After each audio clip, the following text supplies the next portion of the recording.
Do you like sparkly stuff? Yes. Do you know anyone else that likes sparkly stuff? No. From a movie? No. Well, Tamatoa hasn't always been this glam. He was a drab little crab once. Yeah, Tamatoa. And now I know I can be happy as a clam. No, because I'm beautiful, baby. don't sing it now. Okay. Finish the book. Welcome to Toddling the Stacks, a human-produced children's literature podcast where we delve the archive for forgotten treasures to help you make sense of this impossibly large body of work and, hopefully, find some new favorites for your kid. I'm your host, Sean, an Ivy League English PhD with a toddler girl called Adeline, who is somehow even more critical of books than I am.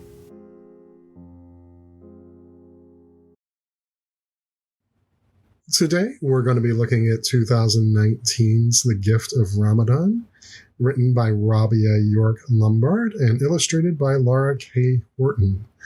Just a few housekeeping notes before we jump into that. I'm going to try a little bit of a different format today, going a little off script. And going forward, rather than the Caldecott series being a fortnightly episode, we'll be making that a monthly episode. But let's talk a little bit about The Gift of Ramadan and how we chose that. So it's a little bit out of season, obviously, but we did feature this book on our socials a little bit ago as part of a weekly library haul. And the way that works is this. Generally, we go to the library about twice a week, once for story time and then once for playtime and book browsing. And at both of these, Addie gets to pick out books of her own as well as whatever books we choose for her at the time. She calls that buying the books, which is really cute, but it's also just wrong. Of course, we're just lending them. But at one library, the picture books are presented kind of like vinyl in a record shop in bins that are very much at her level. And so she's able to browse those covers more easily. And in that library, she's pretty careful about what she selects. And then at the other library, it's more of the traditional book on shelf, spacing, spine presenting. And in that library, she tends to pull a book out and accept it without being too critical because she recognizes that she's not allowed to just willy-nilly pull books off shelves and then re-shelve them. So The Gift of Ramadan comes from the former library, the one that presents like a vinyl record store. And it continues an uncanny trend of Addie just randomly picking up these religious texts. So far this year, we've had Lotkeys for Santa Claus, Barbara Cohen's Even Higher, A Hasidic Tale, The Passover Parrot, and in the same vein there, The Shabbat Puppy. And that's without considering books like Animals of the Bible, which is clearly religious, or Meili, which is as well, because both of those I've hoisted on them as part of that Caldecott reading program. Without considering those, we're at 5 religious texts for the year, and it's only week 20. So that means that 1 out of every 4 times we were going to the library from the thousands of books in the stacks, she's drawing a religious text from an Abrahamic religion. Now, for that to have meaning, of course, we'd have to know something about the density or saturation of the stacks with that kind of religiosity, and I don't think that it's super saturated. And even if it were, I don't really care. That's fine. I want to be really clear. It's perfectly fine that she's pulling these texts. Like nearly every American out there, my wife and I have a complicated relationship with religion. And we made a conscious decision to try to avoid passing that baggage down to our kid, right? We intend to encourage her to read whatever she wants about whatever she wants, to instruct her as much as we can and as fairly as we can about the beliefs of others, and to let her make decisions about her own beliefs when she feels that it's time to do that. It's just that, like right now, she can't read. These books don't have a common illustration hook that's drawing her in, or even a common location in the library. It's not like she's walking past the Judeo-Christian religion section on her way to the potty. She just keeps grabbing them out of the ether. And so all in all, my deeply troubled agnostic heart is raising its little heart eyebrow and saying, "Is that you, God?" It's me, Sean.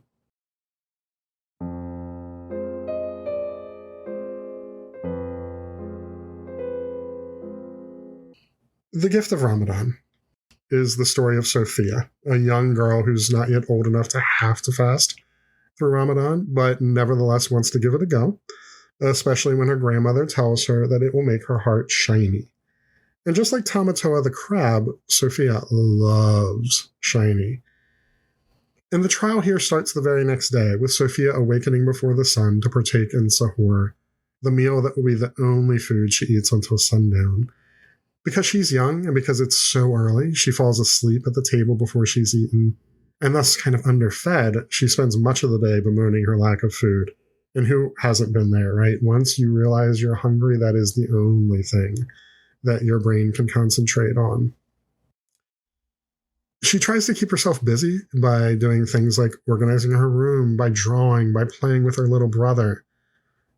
But there's the rub. Her little brother is too young to fast, and he torments her with his access to food, chasing her around with a cookie. And Sophia commits the fatal flaw of hiding from him in the pantry, where her fast ends early with the very same cookies that her brother was eating. Enter into the sordid scene Grandma, and the look of failure on Sophia's face as her elder shadow looms over her. It's just is so universal and sad that you want to scoop her up and comfort her. I got too hungry, the young girl says pathetically as her grandma soothes her, assuring her that no one expected her to fast for the entire day at such a young age. And it's that reassurance that forms the moral core of the story. The attempt was proof of what was in her heart. And what's more, the fasting of the body just is one outward sign of sacrifice and obedience to God. There are other ways to celebrate Ramadan, Grandma assures her. And in Sophia's mind, she recalls her mother reading the Quran and her father giving charity. It's just that, like Adeline, Sophia can't read well yet, and she also doesn't have possessions to give. But what she does have is time and a desire to help those people in her family who are fasting. And so she helps her grandmother make iftar, the dinner that will break the family's fast. And here, this is just 5 sparkly little pizzas with extra cheese and fresh parsley on top, salad, and soup. But when 2 of the pizzas burn, high tension here, when 2 of the pizzas burn and Grandma runs out of steam because she's been fasting all day, Sophia has to kick things into overdrive, using the cookie energy that she's propelled by to finish the meal prep and bring her family together. And in this act of service, she feels her heart begin to shine, and the story ends on her beamingly triumphant face. Lombard, the text author, includes an admirably succinct one-pager on Ramadan for those unfamiliar with the celebration, explaining the gradual steps that children take towards fasting and the reasons for it, which she characterizes as being the emptying of oneself of all that is self.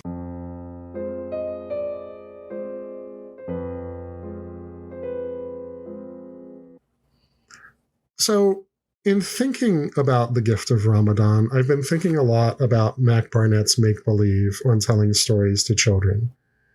And if you're in the sphere of children's literature, as I am attempting to be with this podcast, you can probably hit skip 30 here because you know exactly where I'm going with this. But even if you're only a dabbler in children's books, you probably know Mac Barnett's name. He's written some pretty famous ones like Sam and Dave Dig a Hole and Extra Yarn, to name a few. And he's currently serving as something called the National Ambassador for Young People's Literature, a role in which he's meant to advocate for the picture book, amongst other forms of kids' lit. Make-Believe is his monologue towards that end, where he tries to make the case that children's book authors often forget their audience in their urge for didactics, or worse, in their pedantry. And I doubt that the news has obtained escape velocity from this admittedly small world, but Barnett got himself in quite a lot of trouble lately, because in making his case, he claimed that some 94.7% of children's literature was quote-unquote crud. And what on earth are we meant to do with that, friends?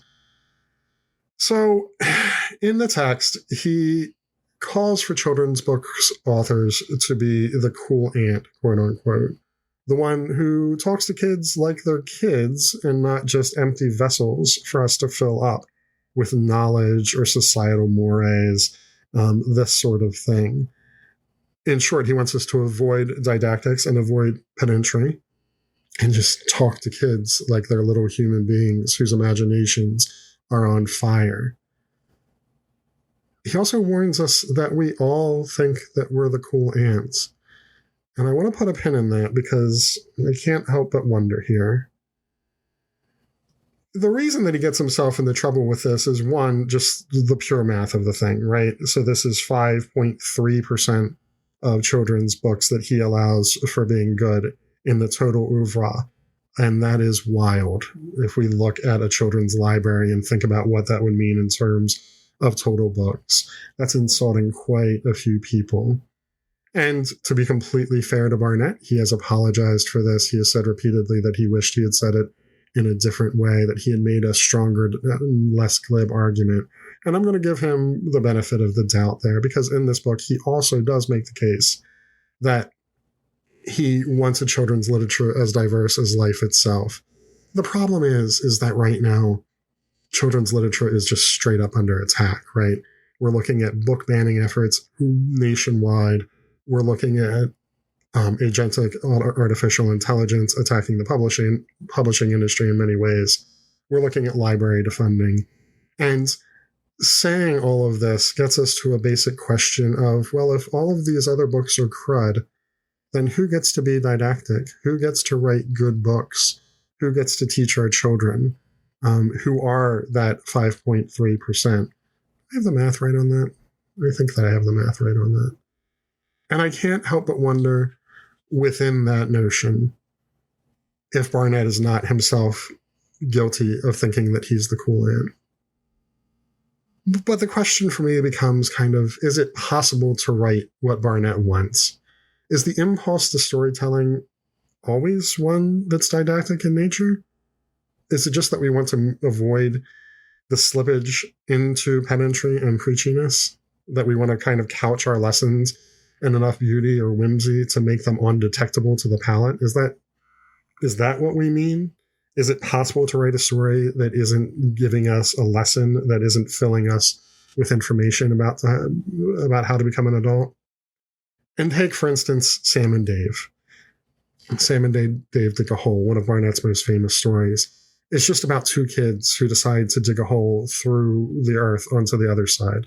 This is something that was a big deal for me when I was a child. I thought for sure I would be able to do this, that someone would be able to do this. I think every child has that moment in their life. And in this text, these kids do it. They actually manage to dig this hole.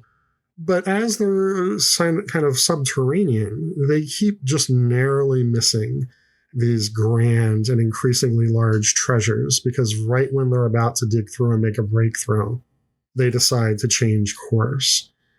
And isn't that just kind of the lesson that Barnett is wrapping up in here?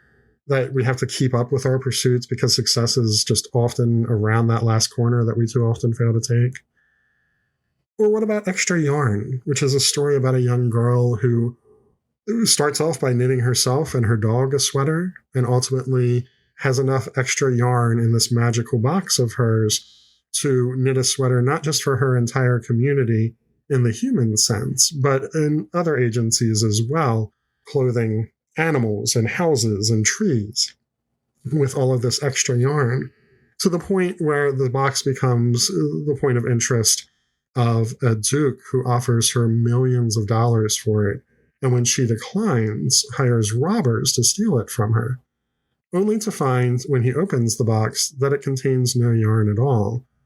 Well, isn't that just simply a story about a magic in our world that exists outside of the understanding and logics and control of capital? That feels pedantic to me. That certainly feels didactic to me. It is couched in a beautiful language. It is couched in wonderful illustration. It is couched in whimsy and fairy tale-ness. And it is beautiful, but I don't think that it passes the test of not being didactic. Which leads me to my next question. Isn't it easy to rail against didactics? That is a tough word, folks. Isn't it easy to rail against didactics when you're a member of the dominant culture? Because isn't the dominant culture just kind of always teaching us these things, right? What if you're not? What if you're someone that really feels inspired to get representation out there in the world, both for representation for the sake of representation for folks that do not see themselves represented in media, but also just for empathy and insight into those dominant circles that don't have enough experience with them. What I think Barnett's problem comes down to is audience and receptivity. No matter how well-meaning you are, you can't attack people's livelihood and their art and expect them to be receptive to your argument.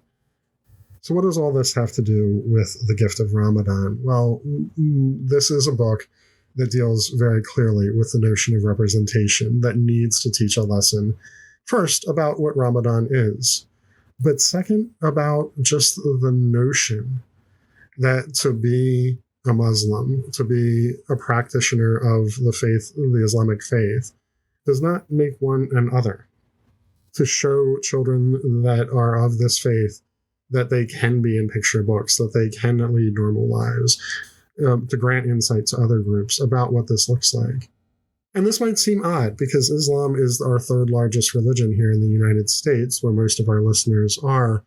And yet, when we break it down into the numbers, it is an exceptionally small religion comparatively. And it is a religion that is concentrated deeply into certain population nodes, mostly urban. And so there are whole swaths of the country where it is completely possible that folks have never even met a Muslim, much less an openly practicing Muslim, been in their home, had a chance to discuss Ramadan with them, to understand this practice, to understand these meals at the beginning and the end of the day, and the practice of fasting and the why of it in between. And one thing that I think Lombard understands here that Barnett hasn't really is audience. She understands the lack of knowledge in the audience that she's addressing. And I think she tailors her book in a very specific way towards that. And so you'll hear me say things like normal in the following discussion. And what I mean by that is not, of course, that Islam is in some ways abnormal, but rather that the author is recognizing that what she is presenting is outside of the regular lived experience of her audience and is tailoring that information accordingly. And so the need for representation, of course, huge. How do we do it? And I think The Gift of Ramadan does it very, very, very well. What I want to think about in terms of how it does it is two basic poles that we might consider. And one is the intellect, and one is the emotion.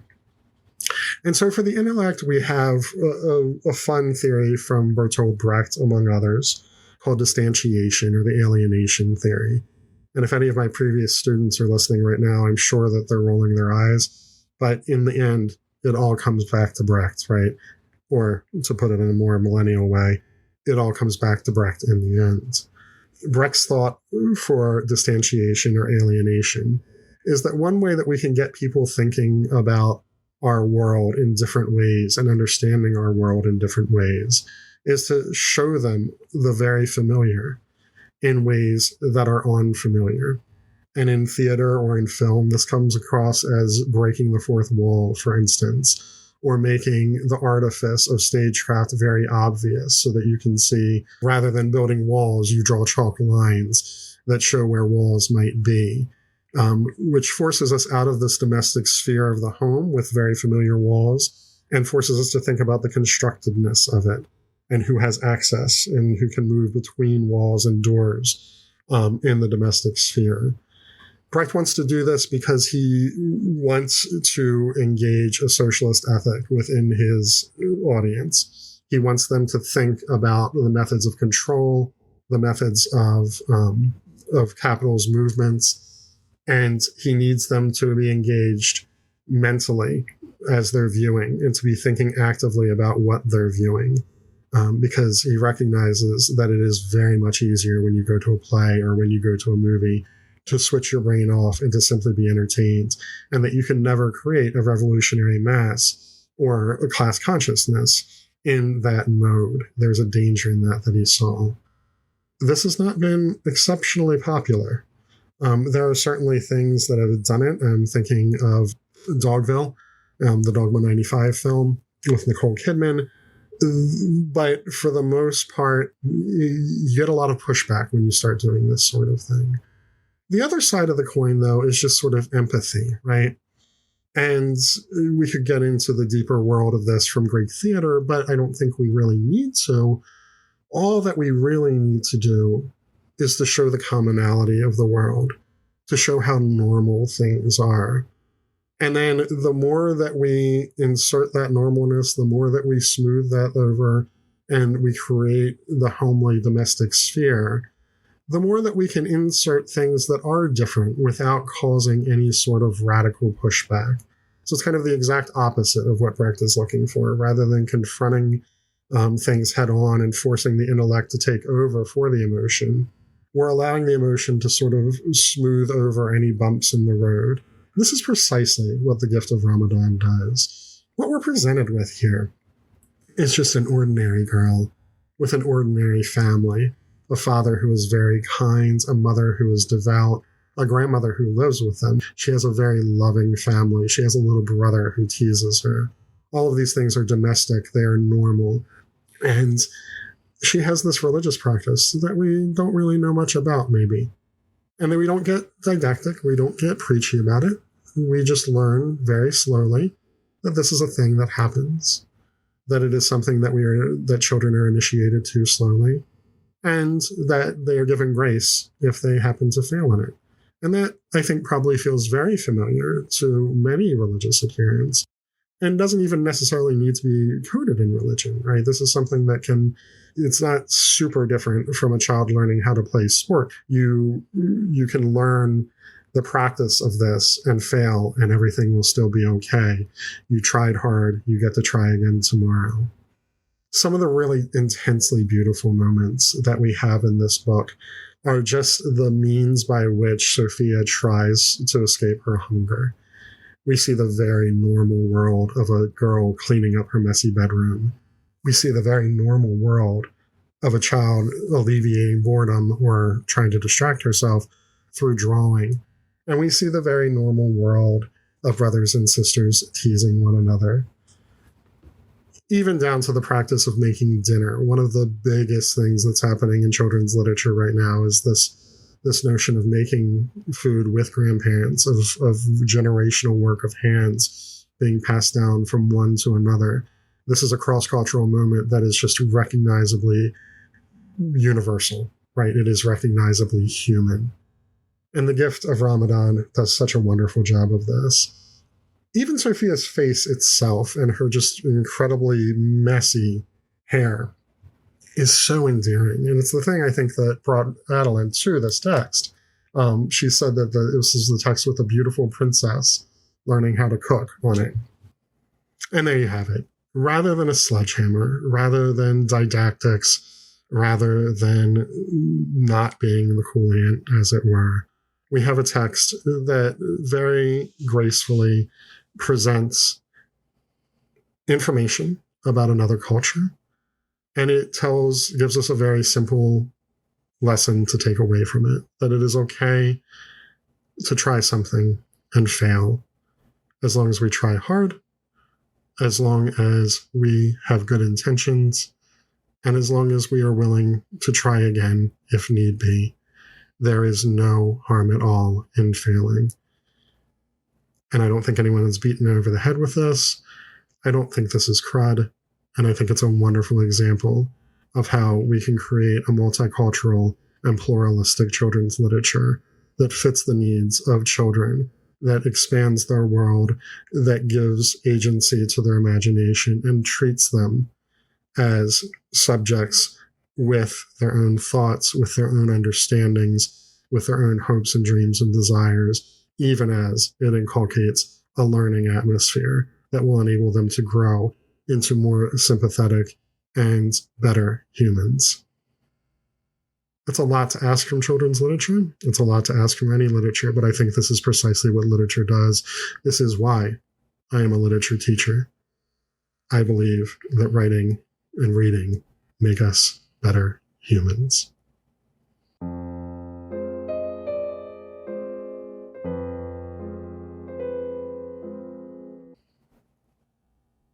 So let's get into the scoring. For the illustrations, this text scores a 3.6. And just as a reminder, 2.5 is kind of middle of the ground here. That would be failing, of course, if this were an actual assignment. But 3.5 is above average. These are really good graphics. These are really good illustrations. I really love Sophia. I love her family. Each face is unique. Each face is kind and fleshed in its own way, while still being somewhat two-dimensional. There's nothing super overwhelming here. It's very immersive in that sense. And we can see things, especially with the food, that suggest a certain amount of joy and interest on the illustrator's part. We can see areas where things have been a little bit more lavished upon, which is really nice. I like seeing that human element. The story is a 3.2, which trends a little bit down. The main reason for that is simply that this is something that is very period specific, right? Like it's kind of like a Christmas story in that way. You can read it at certain times of the year. And of course, if you're not a Muslim, you can probably read it at any time of the year to get that exposure and insight into another culture. But otherwise, there's only so much we can do here, which also lends to the repeatability score of 2.9. This isn't one that we'll read a ton, but it is one that I am certainly glad that we have read. My score reflects that at 3.7, and Addie's score right in there at 3.4. This is a solid piece of children's literature. We may consider buying it. We will probably pick it up again at some point. We've somehow gotten into the cycle of checking out books more than once. And I think there's something comforting for Adeline in that.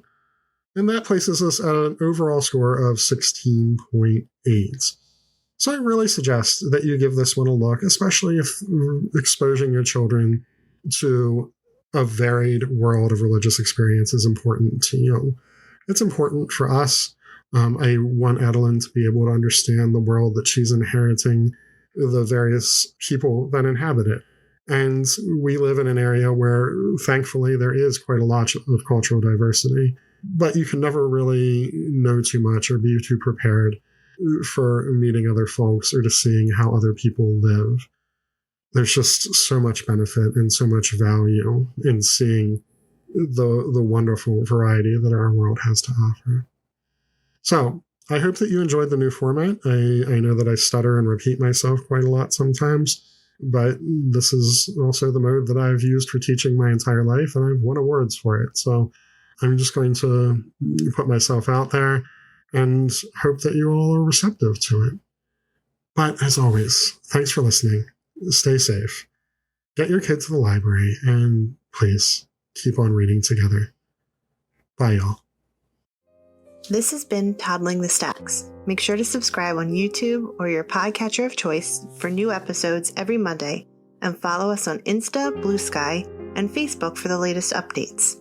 If you like what you hear, leave us a review. Keep up with Adeline's reading now, find links to buy your favorites, and more at toddlingthestacks.com. Address questions or concerns to pod, that's P-O-D, at toddlingthestacks.com. Graphics for today's show were created by Emily Tatro. Make a website so people can hire you, Emily. Thanks for watching. We'll see you next week.